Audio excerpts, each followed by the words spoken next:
দালালির ঠাঁই নাই, দালালির ঠাঁই নাই।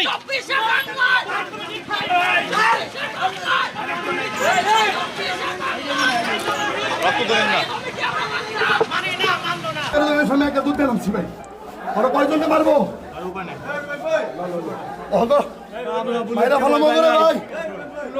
তার তৃণমূলকে মূল্যায়ন করে না, সেই নেত্রীর অধীনে রাজনীতি হয় না।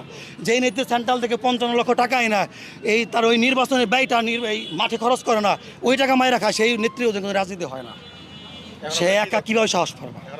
এই জন্য আমরা, যেহেতু আমাদেরকে জানিয়ে আমাদেরকে অবগত না করে ঢাকা জেলা উত্তর কমিটি ঘোষণা করা হয়েছে, তার জন্য আমরা একটা লিখিত প্রস্তাবনা সেন্ট্রালে জানাইছি, ওইটা আলাদা লাভ।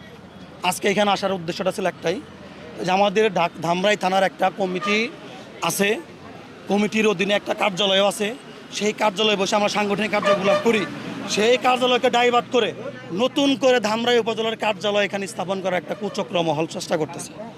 এটাকে প্রতিহত করার জন্য এখানে আসছিলাম। আপনারা এটা খুঁজে বের করেন কারা দালাল। সেই দালালের কোনো জায়গা এনসিপিতে নাই। দালালদেরকে, জুলাই ব্যবসায়ীদেরকে এনসিপি ওন করে না। যারা সন্ত্রাসী কর্মকাণ্ড চালিয়েছে আজকে সাধারণ মানুষের উপর, এবং যারা সন্ত্রাসী কর্মকাণ্ড চালিয়েছে জুলাই শহীদদের পরিবারের উপর, তাদেরকে এনসিপি কোনোভাবেই ওন করে না।